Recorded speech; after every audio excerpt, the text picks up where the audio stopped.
Hello friends, in today's video we are going to discuss in detail the Government of India Act 1858 and will also discuss the Queen's Proclamation. So what happened was that the Britishers somehow suppressed the revolt of 1857 and then started thinking that what were the reasons due to which the people of India revolted. So it came to light that the Indians were completely dissatisfied with the East India Company, whether it was a common man, a soldier working in the East India Company's army, or a king of a princely state.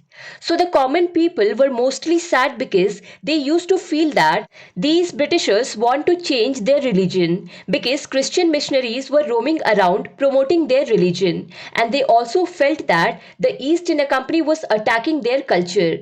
New laws were being imposed like the Widow Remarriage Act, as well as English was being taught to the children in the school, due to which the common people were scared. But the soldiers were no less sad, as they could neither keep beard nor apply tilak, etc. And not only this, for many military operations they were sent to other countries crossing the sea. And at that time it was believed in Hindu religion that if you cross the sea once and go to another country, then it will be considered that you have lost your religion. So it was a matter of trouble. And when they were given infilled rifles in their hands, which were suspected to contain beef and pork, then the situation turned worse, and this became the reason for the 1857 revolt. Now it comes to princely states. So the troublesome thing for the king and the people of princely states was that if they befriended the Britishers, they used to annex them by applying subsidiary alliance policy and doctrine of lapse. If they don't befriend them, they used to attack them. No matter what, they would not let the princely states live. Means whether you befriend them or you don't, they will trap you. So in any case, the condition of the princely states and its people was bad. On both these topics, videos are available on Bookstava channel. You will find the link in the description. So after the 1857 revolt, the British government understood that now the administration in India is not being handled by the East India Company, and the need of the time is that the British government will have to take the command. So a bill was introduced in the British Parliament called an Act of Better Government of India. In August 1858, this bill was passed, and officially this bill was named Government of India Act 1858. The provisions in this act were that, first of all, the British East India Company would be abolished. The second task in this bill was that the dual government which was introduced in Pitt's India Act 1784 should be abolished. Basically, two bodies were created in Pitt's India Act: Court of Directors and Board of Control. Court of Director was responsible for commercial affairs of East India Company, and Board of Control was responsible for political affairs of Indian administration of East India Company. So in the Government of India Act 1858, both these bodies were removed and the Secretary of State was introduced. So from now on, the complete responsibility of the Indian administration is that of the Secretary of State. And this Secretary of State used to be a cabinet minister in the British government. So the first Secretary of State became Lord Stanley, who was earlier the President of the Board of Control of the East India Company. The Secretary of State used to have a 15-member advisory body which helped him in the administration. But if seen, the Secretary of State is only a politician who used to be a cabinet minister in the elected government of Britain. So his responsibility is mainly to handle the Indian administration while staying in Britain.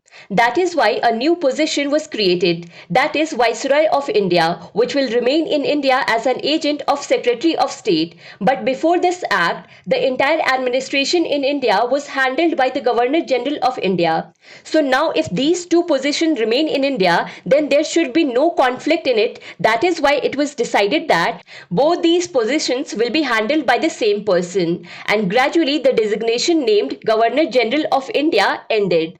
And both these positions were merged into a single designation, which was called the Viceroy. Lord Canning was the Governor General of India since 1856. So he was made the first first Viceroy of India. Now the thing is that the Government of India Act was passed in the month of August 1858 itself, but it was implemented in the month of November of the same year. And on the same day, its announcement was also made to the Indians that from today this Government of India Act is being implemented. And what are the provisions in it? So many changes were made in this act for the people of India that people got very confused. The East India Company is about to go, the rule of the British government is about to come. Many such things were going on there. People were wondering what kind of drama is going on. They had many questions in their mind. For example, a man does a job in the British East India Company's army. So he was thinking whether I'll keep my job or I'll have to leave my job. Similarly, let's say a princely state has signed a treaty 2 years ago with the East India Company. So there must have been a question in its mind whether its treaty would be considered valid or not. That is why before implementing the Government of India Act, a huge court was organized on 1st November 1858. This court was organized in Allahabad. In this court, the kings of princely states of India were called, landlords were called, and many people were also called, so that everyone could be told that this act is being implemented from now on. And in this act, Lord Canning explained the Government of India Act to the people on behalf of Britain's Queen Victoria. And that's because this announcement is called Queen's Proclamation. Lord Canning told that British Crown has taken India under its umbrella. So the people said, that is okay. You tell us what is our benefit on departure of the East India Company and the arrival of the British Crown. So Lord Canning told that Queen Victoria wants to tell you all that from now on the doctrine of lapse policy has been removed. And at the same time, it is promised to you that from now on no native state will be annexed. Apart from this, it was also told that the common people of India will be given jobs in the British Indian government on the basis of their qualification and without any discrimination. As well as those who are working in the army of the British East India Company, they will be kept in the British Indian Army. So from now on, these people will be considered as part of the British Indian Army. Everyone will get justice, and the British government will keep in mind that no religious things will be banned. Everyone will be allowed to follow their own religion. There will be no interference with anyone. You can move around anywhere. You are free to follow any religion. So this was the Government of India Act 1858. Videos are available on many topics of history on Bookstawa channel. If you like this video, then do not forget to press like button, share it with your friends and subscribe to Bookstawa channel for more such videos. Thank you so much for watching Bookstawa.